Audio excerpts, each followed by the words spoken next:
Hello friends, welcome to my YouTube channel common kitchen tips. ഇന്ന് നമുക്ക് പെട്ടെന്ന് ചെയ്യാൻ പറ്റുന്ന ഒരു സ്റ്റൂ കറി തയ്യാറാക്കാം. വെജിറ്റബിൾ കുറുമയാണ്. നമ്മൾ അപ്പത്തിനൊക്കെ ചപ്പാത്തിക്ക് നല്ലതാണ്. തേങ്ങാപ്പാൽ ചേർത്തല്ല, തേങ്ങ അരച്ച് ചേർത്താണ്. ഇതിന് മഞ്ഞൾപ്പൊടി ചേർക്കുകയില്ല, മുളക് പൊടിയും ചേർക്കുകയില്ല. വളരെ ടേസ്റ്റുമാണ് ഇതിന്. മറ്റേ കുറുമയെക്കാട്ടിലും പ്രത്യേക ടേസ്റ്റാണ്. അപ്പോൾ ഇതിന് വേണ്ടുന്നത് നമുക്ക് കിഴങ്ങെടുത്തിട്ടുണ്ട്, സവാള, പച്ചമുളക്, തക്കാളിക്കയും വേണം. പെട്ടെന്ന് നമുക്ക് എളുപ്പം ഉണ്ടാക്കാൻ പറ്റുന്ന രീതിയാണ്. നമുക്കെല്ലാം കൂടെ കഷ്ണങ്ങളെല്ലാം നുറുക്കിയെടുത്തതിന് ശേഷം ഒരുമിച്ച് തക്കാളിക്കയും പച്ചമുളകും കിഴങ്ങും സവാളയും എല്ലാം ഒരുമിച്ച് ചേർത്ത് ഉപ്പും ചേർത്ത് നമുക്ക് വേവിച്ചെടുക്കാം. ഇതിനകത്ത് മഞ്ഞൾപ്പൊടി ചേർക്കേണ്ട ആവശ്യമില്ല. കുറച്ച് വെള്ളം ചേർത്ത് നമുക്ക് വേവിക്കാം. തേങ്ങാപ്പാലല്ല, തേങ്ങ അരച്ചാണ് ചേർക്കുന്നത്. കുക്കറിൽ ഒരു വിസിൽ കേട്ട് കുറച്ച് നേരം ഒരു 2 മിനിറ്റ് സിമ്മിൽ വെച്ച് കഴിഞ്ഞാൽ അത്രയും വെന്താൽ മതിയാവും. നമുക്ക് തേങ്ങയുടെ കൂടെ അരയ്ക്കേണ്ടത് കുറച്ച് മല്ലിപ്പൊടിയും ചെറിയ ഉള്ളിയും മാത്രം അരച്ചെടുത്താൽ മതിയാകും.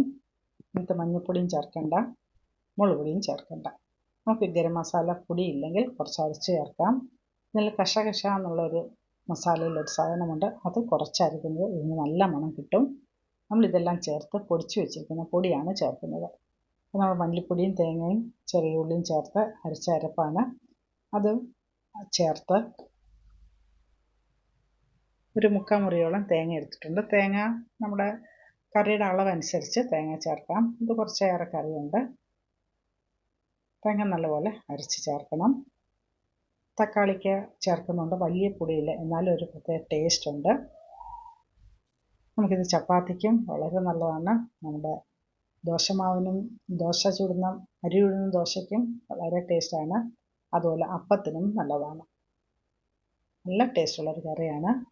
അപ്പം നമുക്ക് അരപ്പെല്ലാം ചേർത്ത് തിളച്ച് വരണം. ഒരുപാട് കിടന്ന് തിളയ്ക്കേണ്ട ആവശ്യമില്ല. നമ്മൾ കുറച്ച് വെള്ളം വെച്ചിട്ട് വേവിച്ചാൽ മതിയാവും. അപ്പോൾ അരപ്പ് ചേർത്ത ഉടനെ നമുക്ക് പെട്ടെന്ന് തന്നെ കുറുകി വരും. നമുക്ക് കടുവും തളിച്ച് കറി ഇവിടെ റെഡിയായി വന്നിട്ടുണ്ട്. കുറച്ച് കറിവേപ്പില ഏറെ ഇട്ടാലും നല്ല മണമാണ്.